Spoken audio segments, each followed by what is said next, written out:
जय हिंद दोस्तों। मैं Hrithik sir, Hrithik mathematics YouTube channel पर आपका स्वागत करता हूं। जैसा कि आप जान रहे हैं कि हम सीआई का चैप्टर स्टार्ट किए हैं। एक चैप्टर हम डाले हुए हैं कि कोई भी 2 साल का सीआई होगा तो हम लोग किस तरह से निकाल सकते हैं। 2-3 तरीका हम उसमें सीखे थे। अब इसके बाद से देखते हैं। देखो, पढ़ाई तो चलती रहती है दोस्तों।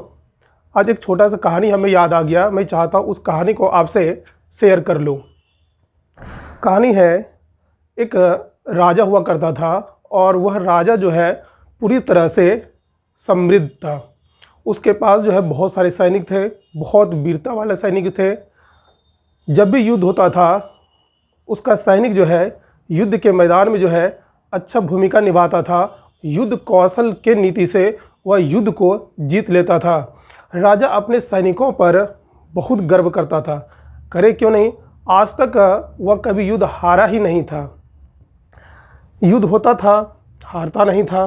एक बार क्या हुआ, जब राजा युद्ध मैदान के भूमि पर खड़ा था, उसके सारे सैनिक युद्ध कर रहे थे, तो इनको लगा कि राजा जो है युद्ध तो कर नहीं रहा है, यानी कि मैं तो युद्ध कर नहीं रहा हूँ, युद्ध तो हमारे सैनिक कर रहे हैं। मैं बेकार का यहाँ खड़ा हूँ और टाइम पास कर रहा हूँ। यही समय अगर हम अपने राज्य के लिए दें तो हमारा राज्य जो है और भी आगे बढ़ेगा। यह सोच के जो है कुछ समय के बाद वह जो है युद्ध भूमि में जाना छोड़ दिया। केवल सेनापति जाते थे और सैनिक लेके जाते थे। युद्ध होता था और युद्ध का सूचना मिल जाता था, राजा को मैसेज पहुँच जाता था कि हमारा जो है सैनिक युद्ध जीतकर वापस आ गए हैं। राजा बहुत खुशी होता था, राजा को बहुत खुश होता था क्योंकि हमारे सैनिक जीत के आए हुए हैं। गर्व करता था, सोना चांदी पैसा बहुत लुटाते रहते थे। इसी तरह चलता रहा। अब राजा अपने घर में महलों में अच्छे तरीके से रहते थे, सैनिक युद्ध करके आते रहते थे। जब भी युद्ध होता था, एक बार राजा को ये सूचना मिला कि हमारे सैनिक युद्ध करने के लिए गए हैं और जब वापस आए तो उसका सैनिक हार गया। राजा को बड़ी दुख हुआ कि हमारे सैनिक हार गए। रात भर वह सोया नहीं, यह सोचता रहा कि आखिर हम अपने सैनिक में ऐसा क्या कमी कर दिए जो कि हमारा सैनिक आज हार का सामना करना पड़ा है। रात भर नहीं सोया दोस्तों। उन्होंने सोचा कि हम अपने सैनिक को समय पे सैलरी दे रहे हैं, युद्ध नीति समझा रहे हैं, हर कौशल में पारंगत है, फिर भी यह युद्ध क्यों हार गया। सुबह जैसे हुआ, सभी हारे हुए सैनिक को एक हॉल में बुलाया। हॉल में बुलाने के बाद जो है सभी से पूछा गया, ये बताइए आप लोग इतने निपुण होने के बाद भी युद्ध में हार कैसे गए, क्या कमी रह गई, हम जो है आपको पूरा नहीं कर पाए जो आप युद्ध को हार के आए हैं। उसमें से एक सैनिक खड़ा हुआ और बोला कि राजा साहब, हमारे अंदर जो है कोई चीज़ की कमी नहीं है, हमारे अंदर इतनी प्रतिभा है जो कि हम युद्ध जीत सकते हैं। तो बोला फिर क्यों, ऐसा क्यों? तो बोला सैनिक ने कि राजा साहब, जब आप युद्ध की मैदान में रहते थे, युद्ध की भूमि पर रहते थे, तो आपको देखकर हमारी कॉन्फिडेंस जो है दुगुना रहती थी। जिस दिन आप युद्ध के मैदान से वापस आ गए तो मेरा उत्साह बढ़ाने वाला वहाँ पर कोई नहीं था और हम धीरे धीरे ऐसा हुआ, धीरे धीरे हमारी उत्साह कम होते गई, जुनून पागलपन सब कम होते गया और धीरे धीरे एक ऐसा समय आया जो कि हमें हार का सामना करना पड़ा। हमारे अंदर कोई चीज़ की कमी नहीं है, केवल प्रतिभा सब चीज़ है, केवल कॉन्फिडेंस की कमी है, उत्साह जुनून पागलपन की कमी है।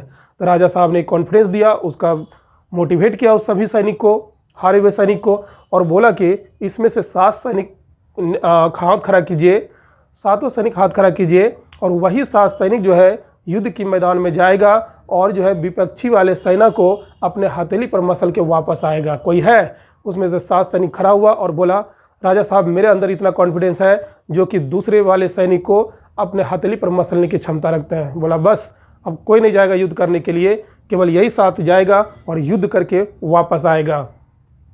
हुआ भी वही, गया 7 युद्ध किया और उसके बाद युद्ध करके वापस आया और राजा साहब को सूचना मिल गया कि हमारे सैनिक जो है युद्ध जीत लिए हैं।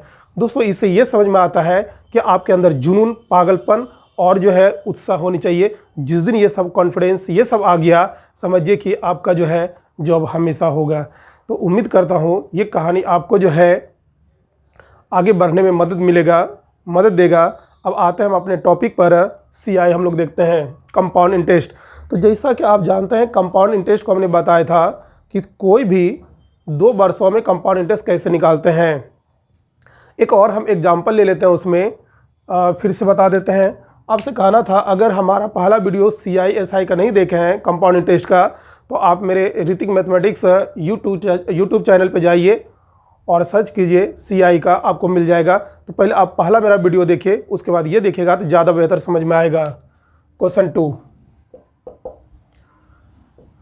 प्रिंसिपल दिया हुआ रहेगा 8,000, रेट रहेगा 5% और टाइम दिया रहेगा दोस्तों 2 साल का। बोलेगा व्हाट इज CI। क्वेश्चन दिया हुआ है 8,000 रुपया का 5% पर एनम की रेट से 2 साल का कंपाउंड इंटरेस्ट क्या होगा। देखिए, इसको मैंने कई तरीके से बताया था, आज फिर से देखते हैं। पहला तरीका, यहाँ पर रेट कितना है 5% पर एनम, तो इसको फ्रैक्शन में लिख लेना है। 5% को 5/100 कर लेना है। इसको काटिएगा तो आएगा 1/20। मतलब अगर 20 रुपया लगाते हैं तो 1 रुपया आपको इंटरेस्ट मिलेगा। तो टोटल अमाउंट कितना होगा दोस्तों, 21/20 होगा। 21 बाई कितना होगा 20। एक साल में 21/20 होगा, तो हमारा समय कितने साल का है 2 साल का। तो 2 साल में कितना होगा, तो 21/20 को हमको 2 बार लिखना होगा। अगर 3 साल का केस होता दोस्तों, 3 बार को हम लोग को लिखना होता। 2 साल का केस है, इसलिए हम लोग को दोस्तों 2 बार लिखना है। अब इसको कैलकुलेट कीजिएगा तो 441/400। मतलब अगर रेशो में हम 400 रुपये लगाते हैं तो हमको रेशो में 441 मिलता है। अब बताओ, रेशो में 400 हमारा प्रिंसिपल है, लेकिन प्रिंसिपल अमाउंट में दिया है कितना, 8,000 दिया है। दोस्तों ये भी प्रिंसिपल और ये भी प्रिंसिपल है, दोनों प्रिंसिपल है, दोनों इक्वल होगा। तो 400 का मान हो जाएगा 8,000। तो रेशो 1 का मान हम लोग निकाल सकते हैं, 1 का निकाल लेना है। इस तरह से 8,000/400 से डिवाइड करके निश्चित है कि दोस्तों 20 आएगा। रेशो 1 का मान कितना होगा, 20 होगा। इसको मिटा देते हैं हम। हमको निकालना है इंटरेस्ट क्या होगा। इंटरेस्ट देख रहे हैं ना, 400 से बढ़कर हो गया 441, तो इंटरेस्ट हो गया 41 पार्ट का, या रेशो 14 हो गया। तो हम लोग यहाँ से रेशो 1 का मान कितना निकाले थे, 8,000 बाई कितना था 400, यानी कि 20 था। अब बताओ 1 का मान 20 होगा, तो 41 का मान क्या होगा, 41 × 20 कर देना है, 820। 0 हो जाएगा, 2 हो जाएगा, 4 × 2 8, यानी 820 रुपया जो है हम लोग का इंटरेस्ट होगा। उम्मीद करता हूँ ये आप समझ गए।